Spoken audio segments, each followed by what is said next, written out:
नमस्कार, आप देख रहे हैं आगाज फर्स्ट न्यूज और मैं हूं यति आपके साथ। इन दिनों वन नेशन वन इलेक्शन का मुद्दा तूल पकड़े हुए है। वन नेशन वन इलेक्शन से जुड़े संविधान संशोधन विधेयक और एक अन्य विधेयक पर विचार के लिए जेपीसी यानी कि संयुक्त संसदीय समिति का गठन किया गया है, जिसमें कुल 39 सदस्य शामिल होंगे। भारतीय जनता पार्टी के लोकसभा सांसद को समिति का अध्यक्ष नियुक्त किया गया है।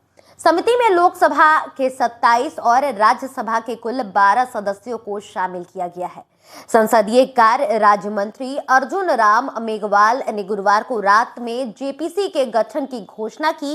इस समिति का उद्देश्य सिर्फ यही है कि विधेयक के सभी पहलुओं को गहराई से देखा जा सके, उस पर अध्ययन किया जा सके और इस पर जो भी विस्तृत रिपोर्ट है वो तैयार की जाए।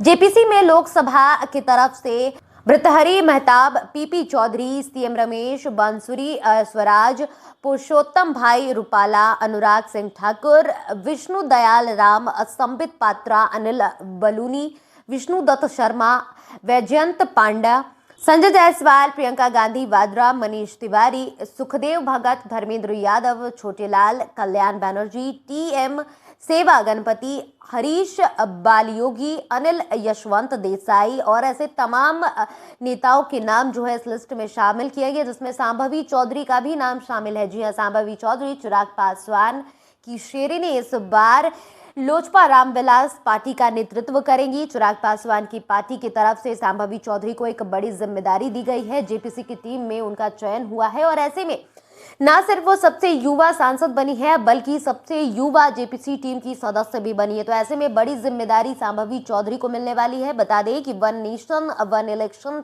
से संबंधित 119वीं संविधान यानी कि संशोधन विधेयक पर जेपीसी का गठन कर दिया गया है और इसमें सांभवी चौधरी का नाम चर्चा में आ गया है। सांभवी चौधरी समस्तीपुर से सांसद है, सबसे युवा सांसद है और ऐसे में उन पर बड़ी जिम्मेदारी कहीं ना कहीं दी गई है। जेपीसी में सदस्यता की अगर बात करें तो लोकसभा से 27 सदस्य हैं और राज्यसभा से कुल 12 सदस्य हैं।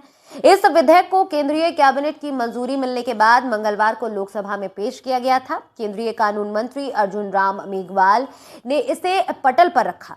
विपक्ष ने इस विधेयक का कड़ा विरोध किया। मोदी सरकार के विपक्ष की तरफ से जो भी प्रतिक्रिया सामने आई और विधेयक के सभी पहलुओं का गहन विचार करने के बाद जेपीसी के पास भेजने का निर्णय लिया गया।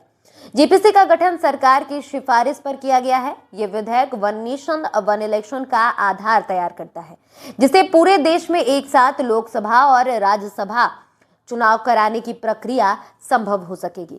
तो ऐसे में देखिए, कहीं ना कहीं जेपीसी को लेकर जो टीम का गठन किया गया है इसमें चिराग पासवान की शेरनी यानी कि सांभवी चौधरी का नाम सामने आया है। सांभवी चौधरी इस बार पहली बार सबसे कम उम्र की सांसद बनी है और इसके बाद उन पर एक और बड़ी जिम्मेदारी आ गई है। जब सांभवी चौधरी की वीडियोस भी लगातार सोशल मीडिया पर वायरल होती हैं, जब वो संसद में बोलती हैं तो सामने विपक्ष में जो भी सवाल पूछते लोग होते हैं उनका मुंह बंद करा देती हैं। ऐसे में जेपीसी टीम में एक अहम रोल में सांभवी चौधरी नजर आएंगी।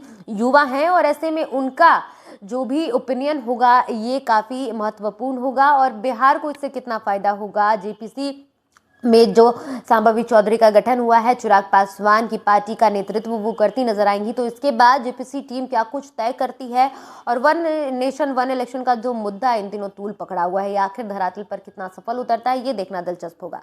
फिलहाल इस खबर में इतना ही। धन्यवाद।